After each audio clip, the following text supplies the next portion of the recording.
নমস্কার। প্রাথমিকের যে বিএড প্রার্থী নিয়োগ হয়েছিলেন বিহারের ক্ষেত্রে, সেগুলো কিন্তু অ্যাপয়েন্টমেন্ট বাতিল করা হয়েছে। পাটনা হাইকোর্টের ডিভিশন বেঞ্চ বাতিল করেছে। কি বলেছে?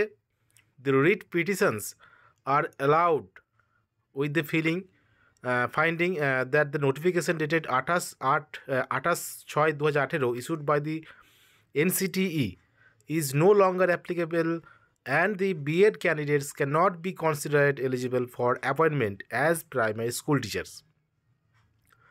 It goes without saying that the appointment made will have to be reworked and the eligible candidate as per the original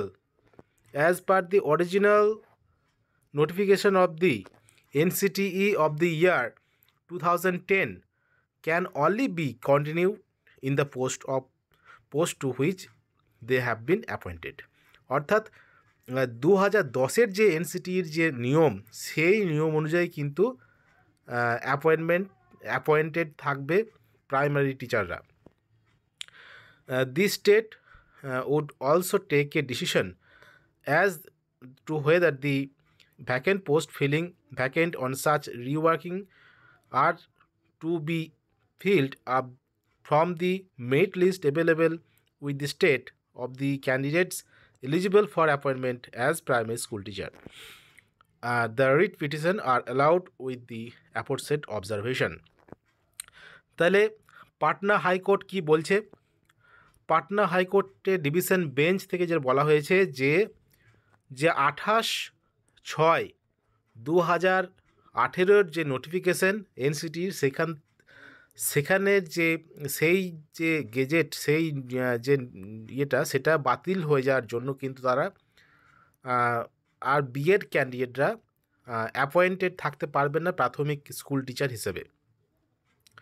তো এটাই হলো বিষয়। এই ক্ষেত্রে কিন্তু পশ্চিমবঙ্গেও কিন্তু একই, এই যে যারা বাতিল বলে গণ্য হয়েছেন প্রায় 22,000 শিক্ষক, তারা কিন্তু যেটা শোনা যাচ্ছে সবাই 2021 সালে অ্যাপয়েন্টমেন্ট পেয়েছেন। তো এখানেও কিন্তু প্রাথমিকের ক্ষেত্রে পশ্চিমবঙ্গে 2021 সালে কিন্তু 16,500 অ্যাপয়েন্টমেন্ট পেয়েছিলেন। সেখানে কিন্তু প্রচুর পরিমাণে প্রায় 80% প্রায় বিএড ক্যান্ডিডেট নিয়োগ হয়েছিলেন। তাদের কিন্তু এরপর থেকে কিন্তু আরও তাদের চাকরিটা প্রশ্নের মুখে পড়ে গেল। কারণ এই যে কোর্টের যে জাজমেন্ট, পাটনা হাইকোর্টের ডিভিশন যে জাজমেন্ট, সেই জাজমেন্টকে ফলো করে কিন্তু পশ্চিমবঙ্গেও কিন্তু এরকম একটা কিছু ঘটতে পারে। যারা 2021 সালে 16,500-তে যারা বিএড নিয়োগ পেয়েছিলেন, তো এটাই হলো বিষয়। যেহেতু 28/6/2018 নোটিফিকেশানটা বাতিল হয়ে গেছে, সেহেতু কিন্তু বিএড ক্যান্ডিডেটরা প্রাথমিকে অ্যাপয়েন্টেড থাকতে পারবেন না।